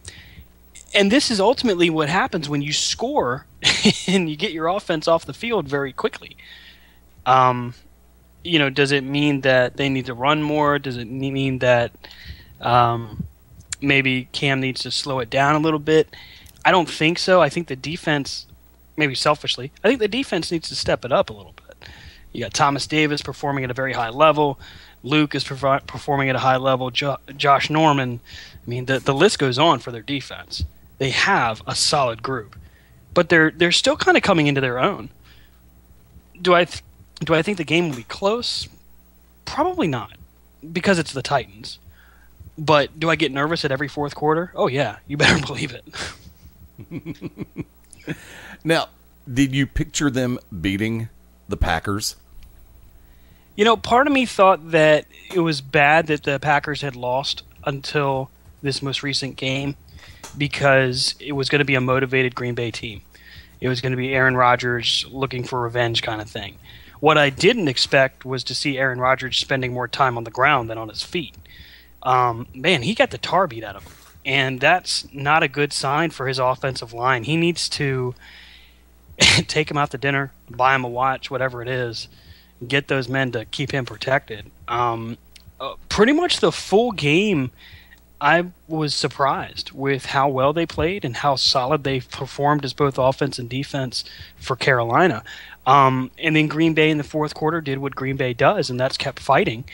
the problem that I saw was not necessarily defense-wise.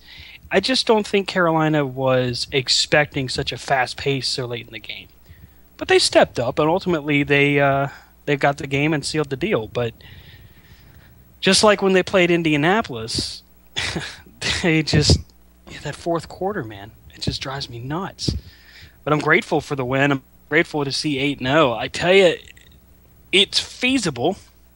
We could see Carolina be 10-0 after Tennessee and Washington. That's exciting. I can't remember a time where Carolina did that well. I think that's the best they've done in franchise history. I think you're absolutely correct on that one, because I don't remember him in that position. Now, Eduardo? Yes. Is your... You ready, Eddie? Yes, I'm here. Eddie. Hold on for a second. Oh. Did we lose you, Stanley?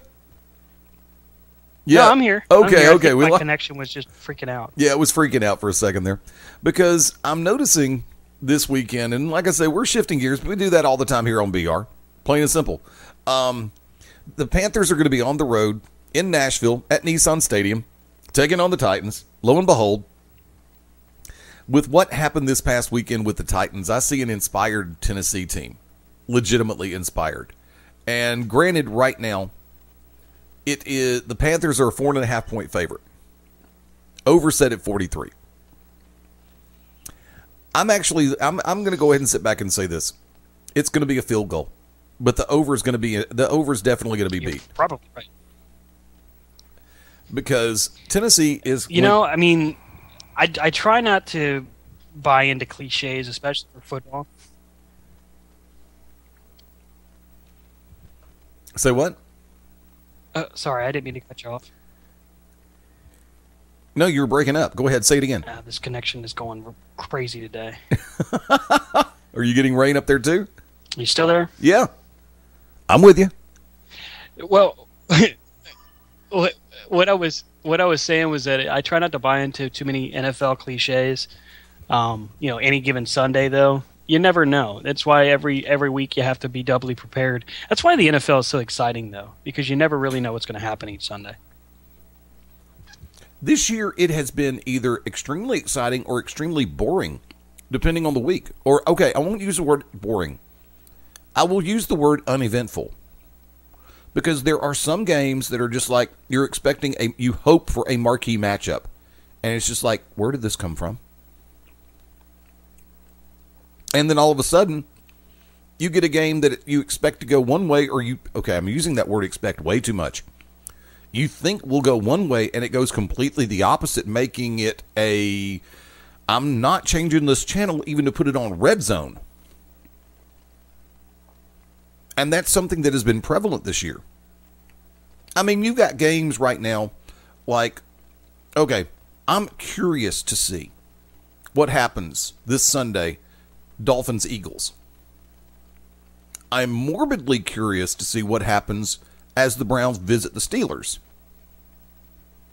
I am very optimistic about what happens as the Vikings visit the Raiders. The Raiders continue to get better. Will this be the stumbling block game that a lot of people are talking about? Or will the Raiders will a young Raiders team rise to the challenge? I'm personally sitting back going, Raiders-Vikings is going to be a very intriguing football game to watch.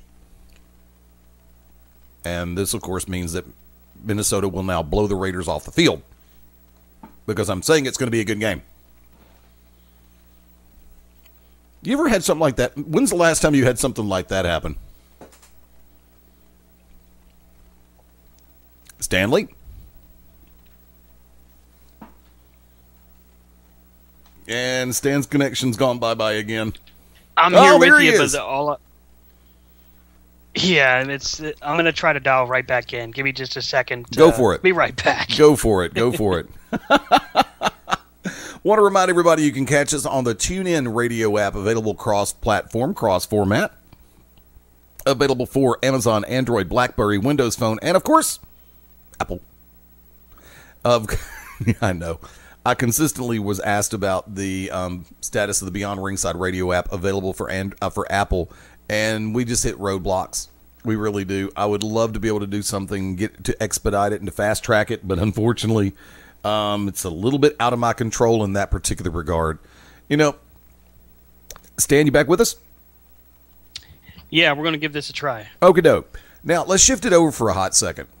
We spoke a little bit on Wrestle Rage about the injury to Seth Rollins, and we spoke about the different dichotomies in play as it pertains to either an 8-man or a 16-man tournament. Now, with everything transpiring the way it did on Monday Night Raw and everything that's taking place over on the tapings for SmackDown, they went 16-man, and it was appreciable to the fact that you knew that there were going to be some cannon fodder matches, just like we discussed.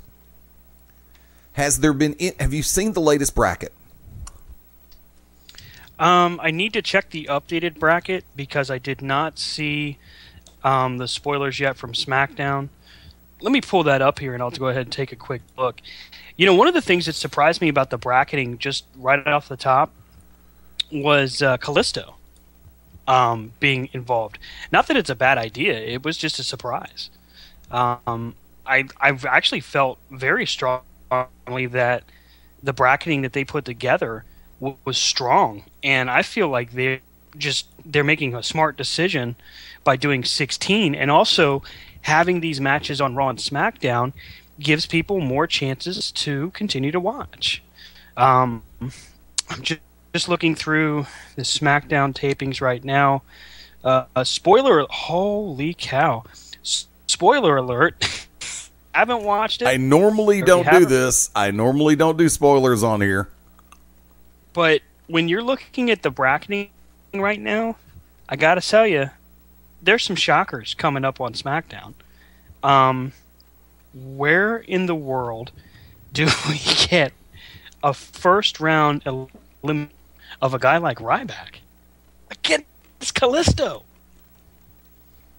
That's amazing. So the updated bracketing here, I'm impressed. I like it. I like what I'm seeing here because it's smart. It's smart booking. Fans are getting a little burnt out. This is the time of year where fans truly do burnt out. Just before Survivor Series, just before the Rumble, nobody really knows what's going to happen, and they're kind of in autopilot mode. But now you don't have a choice. You have to put your foot on the gas. So what they're doing right now with it is just great. I like what I'm seeing with Tyler Breeze. I like what I saw with Dean Ambrose. And even though Ambrose won with the roll-up, definitely a strong showing for Tyler Breeze. He is really making a name for himself. And I'll point that I think Tyler Breeze would make his presence felt in such a fashion. I didn't think his gimmick would get over. I really didn't. Because, you know, there's some things much like Emma and Adam Rose, where on NXT they're over like Rover, to quote Steve Austin, but they get to the main roster and it just fizzles. Sometimes it's lack of drive from the creative, and sometimes it's a lack of drive from the performer, and sometimes it's just lack of fan response. So, I mean, I've been surprised and pleasantly surprised with that. Stardust being eliminated is not a surprise. Alberto Del Rio going forward is good. I am hoping that everything I see on Twitter right now about Sheamus is wrong. I really don't want him to cash in yet. I really don't. It would make solid sense, but yeah, I would. But the thing about it is, you got to remember this: WrestleMania is only 4 months away, technically 5. And that means that something's got to be done between now and then, unless you want Sheamus to go ahead and play the pure heel moment and say, I'm going to wait for WrestleMania. And this is something... The last guy that said he was going to WrestleMania was Kennedy when he announced it. Mm-hmm. How'd that work out for him? There you go. Now, let me also put this one in play. As it comes to most situations, with yesterday is the exception to the rule on Monday Night Raw. The rule of thumb is the last thing you see is the first thing you remember. Mm-hmm. However, the World Heavyweight Championship Tournament has actually kept people talking to a great degree to where they're not speaking nearly as much as they normally would about the very rare Monday Night Raw appearance and powerful performance by the Brothers of Destruction. Yeah, that was really exciting. I mean, goosebumps on goosebumps for that moment. Every time The Undertaker comes out, it's a huge moment, especially for Raw. But when you have both him and Kane, the presence they have when they're together is huge. The Wyatt family. Why is Bray Wyatt not in these brackets? That just blows my mind. I don't understand why anybody would think that that's a good idea. I know the program he's got with Undertaker kind of takes precedence, but still think that's a poor move. I think that's kind of lazy because of the following that he has, and the popularity that he has. I think they view him as, in all sincerity, I think they view him kind of like the Undertaker. Well, I've got to sit back and put the world in proper perspective. When they decided to go ahead and put this run together for the Brothers of Destruction, I was guardedly optimistic. I do, however, believe that as dominant as the two of them were last night on Monday Night Raw, that doesn't help matters heading for Survivor Series. If they want to do a 4-on-4, if they want to do a 5-on-5, or something of that ilk, they didn't put... Granted, it's the UK. Granted, they're not there every day. But when you take the Brothers of Destruction and completely decimate the Wyatt family in 10 minutes, or less than 10 minutes, that takes away a lot of the luster heading for the pay-per-view matchup. Mm-hmm. It does kind of distract from what the true goal is, which I'm still not sure what that is. Because logistically, if there was somebody watching the show last night who did not have the WWE Network, who had been saying the fact that, ooh, you have a chance at getting Taker and Kane versus the Wyatts on the network for Survivor Series, I may just spend the $10 for this. And then you have them in such a dominant role last night. Do you not just alienate that person and say, well, I just saw him beat the hell out of the Wyatts. Why do I need to get the network? Right. And, you know, it's funny because I will also sit back and say, how do you have the World Heavyweight Championship tournament without Brock Lesnar? Well, that's a contract thing. Well, still, they could have altered something. Well, do you put Brock Lesnar in a tournament and then have him lose? Because the logic here would tell us no. He would have to go over. No, it doesn't always say you have to go over. You could have done a Broadway. Or you could have done a time limit draw. I wonder what his next program's supposed to be. Because it's not going to be Taker. Nope. But see, for me, the thing in proper perspective is the simple fact. I mean, I called this when the Rollins injury first came out and was made public. If they do a tournament, you can put Lesnar in there. You could have taken Lesnar and Big Show and put them together and have them have that as a continuation of the Madison Square Garden show, where basically it's you come down to the factor of Big Show can continue to run heel, Lesnar runs face, and they could have ended this outside the ring on a 10 count. It doesn't make either man look weak. True, but at the same time, there's a story going around that Big Show has been running with 2 blown out knees. Yeah, but they also put him with Roman Reigns last night. That's the smart move. Reigns is going to protect else. Say it again? I think Reigns protects him better than anybody else. I mean, if you'd put him in with Cesaro, you got the possibility of the swing, or at least the attempts. If you put him in with Ryback's clumsy. We already know this. Kevin Owens, it just wouldn't make sense to have them face each other. Neville, again, wouldn't really make sense, but would have meant that he had to go forward, and Neville would have lost. I mean, by all logic, Big Show should beat Neville. Ziggler and Big Show, again, Ziggler is all over the place. I don't know that they thought that Big Show could go at that kind of a pace with Ziggler right now. He definitely would have squashed Breeze, which just wouldn't have been right. No. And Dean Ambrose against him would have been okay, it would have been serviceable. But again, Ambrose has a style that I don't know that, and it's unfortunate. It's not really his fault. It's just his health right now. Right. I don't know that he really could have kept pace with anybody else in the roster. Yeah. But like I say, everybody wants to be hypercritical, and we're not being hypercritical. We're actually being quite realistic about it, and there's a difference between criticism and realism. I look at things not through rose-colored glasses. I'm not a WWE enthusiast. I do buy their network because of the factor of NXT, Table for Three, and some of the classic pay-per-views and television shows. But by the same token, it's like I will be very honest and very blunt about the way that certain things are done. There had to be a reason for Kalisto to get the victory over Ryback. Now, I'm once again, we normally don't do spoilers, but when it's something of this ilk and you have so many questions, I can honestly sit back and say this would be the one time that I would actually discuss it before having watched the match. Because in this case right here, I think it was a definite swerve, because if you go to the original bracket and you didn't want to have too many face matchups. Right. Because in the second series, you're going to have Reigns and Cesaro. The fans are going to want Cesaro to go over Reigns.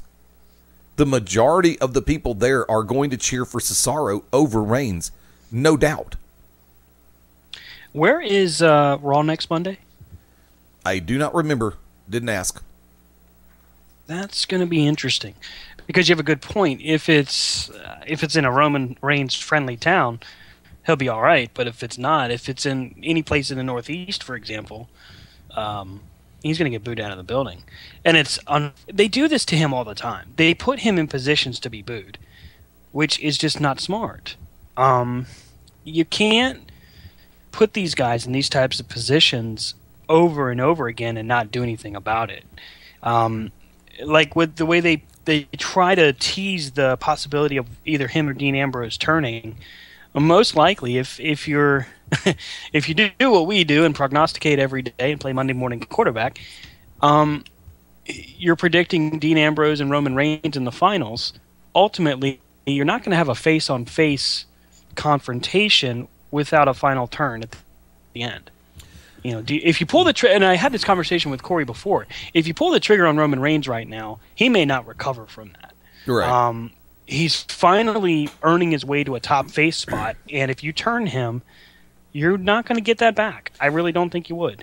Dean Ambrose, on the other hand, I think is good as a in-between, but again, if he goes full-fledged heel and goes, the authority, you're not going to get that crazy guy back. To answer your question, Monday Night Raw next week will emanate from Greenville, South Carolina. Roman Reigns should be okay. He should be okay with that.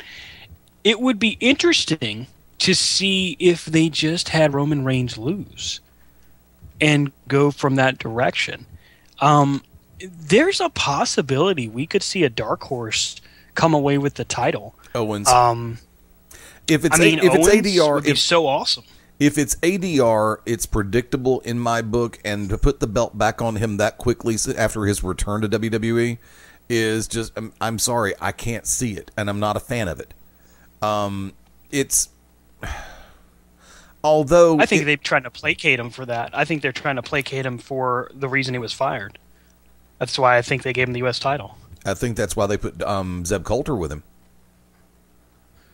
Maybe so. Maybe so. They're trying to kind of coddle him. I can't blame him. I mean, he's not great on the mic. You need a guy like Coulter to kind of keep him. What's that?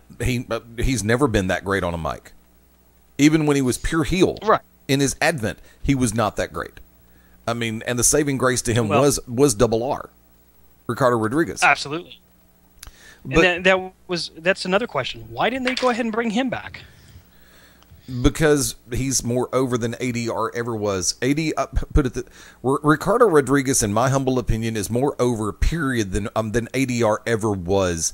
And if you put ADR with Double R right now, then people are going to start cheering for Double R over ADR, and it's going to overshadow Del Rio. That's a good point. I hadn't really looked at it that way, but that's a good point. Well, case point scenario. I think Rodriguez is very over. I mean, just the announcing, he gets over. So extremely over. I mean, he was a great talent down at NXT before he was brought up to the main roster. I think Ricardo Rodriguez was severely underused and underutilized when he made after the split between him and ADR. They had a number of things that they could have done with him, and they decided not to do it. They could have effectively gone ahead and made Double R a manager and part-time in-ring talent, and I think it would have worked out beautifully. And it's funny because I see the current situation with Zeb Coulter and ADR. Remember, when Zeb Coulter disappeared, he was a face character. Now he's back as a heel-ish character representing, the Mex-American Championship. And and it's interesting because it should be a face thing. They should be good guys. Yeah. Because they're talking, unity and togetherness, but people hate it. Yeah, well, remember, the luster of the return of ADR was going to be short and sweet, and I knew that. That's why I believe they changed over to go ahead and put Kalisto over Ryback. That way, Kalisto, of course, would be the definitive babyface character, and it's like, okay, fine, they want to boo him, we'll go and make him a heel. Because basically, based on the report that I'd read, Stardust was cheered over ADR in their matchup tonight on SmackDown at the tapings. But see, look at the bracket real quick, because as it stands, that's putting ADR with Kalisto, which originally, by the laws of logic, would have been a face matchup before they decided, okay, fine, guess what, we're going to do this. That would have given them face matchups in 3 of the 4 brackets, and in the 4th bracket, in the 4th quarterfinal matchup, it would have put Barrett and Owens, which is a heel matchup, technically. Right. I mean, and you're sacrificing something in every regard. You've got Ziggler Ambrose in one bracket in a quarterfinal. You've got Owens Barrett in one, Reigns Cesaro in one, Del Rio and Kalisto in a match, and it's just not making total sense. But you know something? That's what I like about it. So if and that's the thing. What if we saw Kalisto as unreal as it could possibly be? Okay, let's just recognize it for what it is. It's definitely a long shot. What happens if Kalisto goes over? Goes over ADR? They've been if he goes over in total. What happens if because they've been trying to find somebody to take Rey Mysterio's place. I mean, they've been struggling with this. They know the popularity that they have with this guy. What happens if they put him over? I personally don't like the concept of splitting up the Lucha Dragons due to the fact that they're incredibly over as a team right now. And if they were to go ahead and take Kalisto all the way to the championship, even though this is not the original Sin Cara, it's the second Sin Cara that's there now. Because remember, they were going to fast track that Sin Cara to the championship, and it didn't work because the original Sin Cara just completely botched half the stuff he was doing. Kalisto is one of those once-in-a-generation performers or once-in-a-decade performers that actually gets it and gets it right. And I'm happy that he's up on the main roster. I'm happy the Lucha Dragons are on the main roster, but I think they're being underutilized. Gee, what a surprise. A tag team being underutilized in WWE. And if you put things in perspective, if it came down to the factor, and this would be absolutely hilarious if they did it, if they went ahead and went ADR in lower left and put Cesaro upper left, Owens upper right, Ambrose lower right, do you think that they're actually going to go ahead and use this as a setting point for Ambrose versus Reigns? I mean, I think that's what they want to do. I think that's what their goal is. And I don't blame them for it. I think it's smart because I think that's what fans want to see. I mean, they are doing what they said they were going to do, and that is to make sure that we're seeing the Shield, because the Shield is what people want. I think that they're doing that the right way, but it's definitely, I want to word this right. It's hard because they are, when they are in this position and they've got 3 guys that are so over all by themselves, their stance right now is to continue to put the Shield in our faces. People love it, so it's not really that big of a deal. But now with Seth Rollins out, it's not the same. And they're struggling, and the need to have a dark horse, the need to have someone else show up is overly important right now. And I don't know what else they're going to be able to pull off with this. See, the only other that I could actually see, and this would be a match that would get people talking, and it would be the supreme test of who is where. Mm-hmm. Owens is immensely over. Right. I don't care if he is a heel. You can look at the crowds. They're eating the personification of the persona of Kevin Owens up. And I still find it completely and totally funny as hell that they managed to take somebody else who primarily stayed in Ring of Honor, Kevin Steen, who gave him the same damn initials that they gave to Chris Hero. KO. That was Chris Hero's fault. I don't care what anybody says. I know there's a lot of people out there that believe that Cassius Ohno or Chris Hero was done dirty by the WWE, but you know what? Hero made his mistakes there. He could have very easily been just as big of a star, if not bigger. And he didn't take it serious. I don't care what he says. He didn't take it serious. You see his work. You know, he had match after match, opportunity after opportunity, and each and every time he just came off looking lazy. And I have a problem with that. The WWE is not a place to look lazy, and he just couldn't pull it off. Yeah, you have enough problem with the booking committee looking lazy. Well, and plus, when you're in NXT or FCW, however you want to word it, you don't. That's not the place to come up short. That's the place where you go all out all the time. You have to. That's one of the reasons NXT is so good. But see, remember, NXT at this exact moment is triple what NXT was when Cassius Ohno was a part of it. It was on the verge, but it was not where it is now. I mean, because they had not really gone forth with the to the magnitude with the takeover programs. And with the takeover programs and them getting the immediate feedback on those programs, it's just like that's where the mushroom cloud of NXT really started to blossom. But what I was going to say was one match that would be an indie fans, and there's that term again, I hate it, but I'm doing it, a purist's dream match. Coming out of top right into upper left. Cesaro, Owens. Traditional heel-face matchup. Wrestling fans who have watched everything from Ring of Honor to AIW to Dragon Gate, Chikara, you name it, they would be so all over this. Because of the simple fact, and that's one of the reasons why I've been so huge on Ambrose, Rollins, Cesaro, Owens, and some of the others. It's like Neville, Pac. You look at the overall scenario and the roots that a lot of these guys have. Look, most people look at Ziggler as a WWE guy. People look at Barrett as a WWE guy, for the most part. KO, they still look at as Steen. Neville, Pac.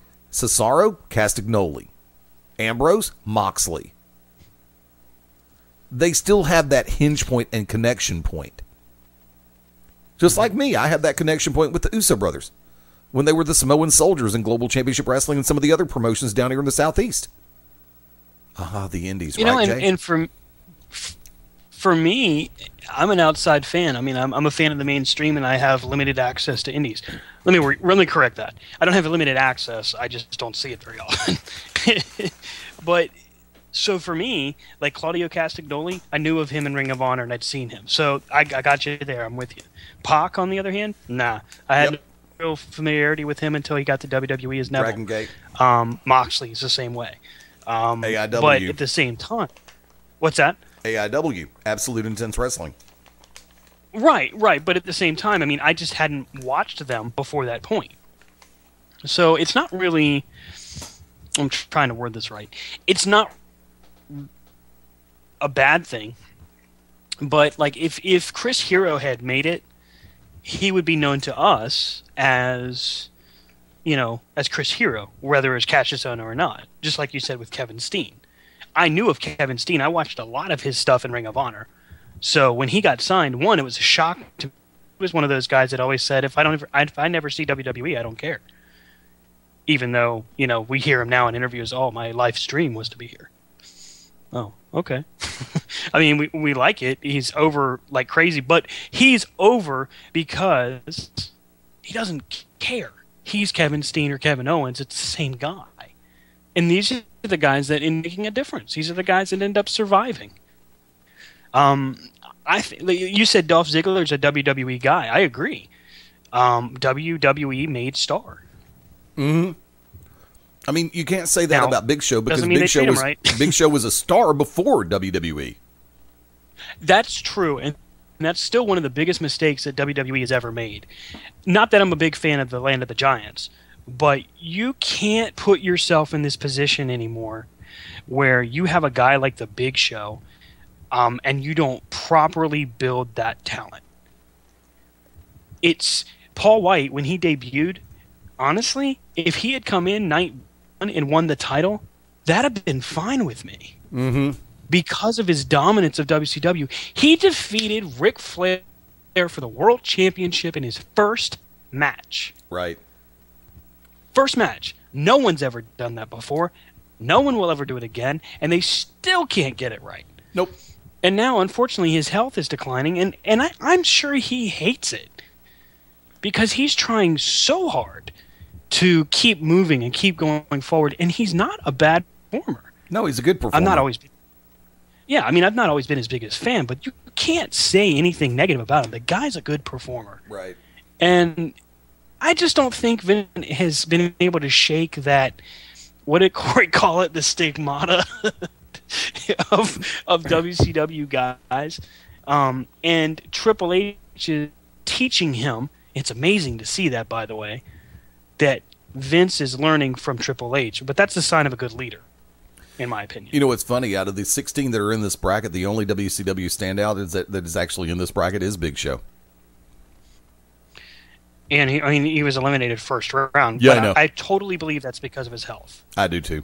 I don't think it's because of anything else. I mean, it's unfortunate because we see on TV and hear it at the shows. Please retire. You're fat or whatever they chant at him now. That just depends on the city that they're in. It's bad. What's that? That just depends on the city that they're in. Brother, I hate to do it. Let me go and throw it your way real quick. Last call, Stan Grubb. Wow. Okay.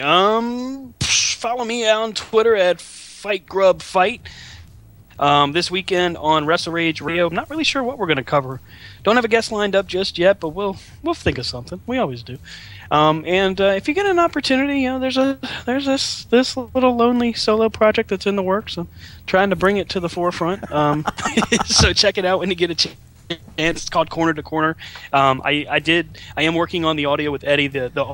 Of not the music, because the music came out fine. It was the microphone that settings just weren't quite right. So hopefully we'll get that tuned up and put up for down soon. If we don't, we'll try to make it available on demand or something like that after we can work through the audio. But I am going to record another one probably tonight or tomorrow when I get some free time. I'll probably pick on Eddie for a few minutes and see if he can help me with my audio. That's really kind of it as far as I'm concerned. I can't wait to see what happens next Monday. These brackets are intriguing. I like where they're going with it. Even if the finals are predictable, I just like the fact that they're shaking it up. As do I. Folks, thank you for hanging out this evening. Hope everybody had a great time. Special thank you to Chris Bradley for coming on board. Cabana Man Dan, Christian Hain. Guys, great to have y'all back on board, definitely. And looking forward to hearing some great things out of New South Pro Wrestling. Second outing, the saga continues. Once again, it's Saturday, November 21st in Hartselle, Alabama. 406 Knatsford Road, the Hartselle Civic Center. Going to be a great night of pro wrestling action for our friends up in North Alabama as well as Tennessee. Definitely check it out. Agenda, calendar in place. Once again, don't forget, Saturday night, November 28th, party at Peach State. Going to have a little fun. Also, Saturday night, November 21st, yours truly and a lot of the BR family back with Global Championship Wrestling in the Pell City Civic Center for the Legends Fan Fest. Going to be a great night on the 21st in Pell City, Eastern Alabama, Western Georgia. Come on out, let's have fun. And then, of course, for this coming Sunday, the 15th, AWE House Party 5. You've got a fully loaded lineup at the Quad, 714 Spring Street in Atlanta, Georgia. Folks, at Beyond Ringside on Twitter, Facebook.com/Beyond Ringside Live, and of course, BeyondRingside.com is the home for all things BR. And of course, for me personally, at Fast Eddie Layne on Twitter, LAYNE. Facebook.com/Fast Eddie Layne, and my personal site, which is going through some updates right now, is FastEddieLayne.com. Brand new picture of the week, brand new news items coming up. Got some stuff that I'm transferring over. They are going to be .com exclusive. There's some stuff that you will not see on my Facebook or Twitter or Instagram feeds. So definitely keep your eyes open on my page, fasteddylane.com. It's that simple. Looking forward to seeing everybody this coming Friday night, 9 o'clock p.m. in Alabaster at Buffalo Wild Wings. The party is on. If you like to sing or if you know someone who does, drop down, say hello. Buffalo Wild Wings, Alabaster, this Friday night, 9 p.m. Taking it to the Radio Ranch, Mabo, once again, thank you for setting up the interviews with Chris Bradley, Cabana Man, and Christian Haim. Definitely appreciate it. For Stan Grubb. Remember, folks, we all love to be behind the curtain, but what I really love on Tuesdays is going back to basics. I am the Magic City Motormouth, Fast Eddie Layne, saying adios, das vidania, hasta luego, auf Wiedersehen, ciao, sayonara, adieu, arrivederci, farewell, abasino, au revoir, until we meet again.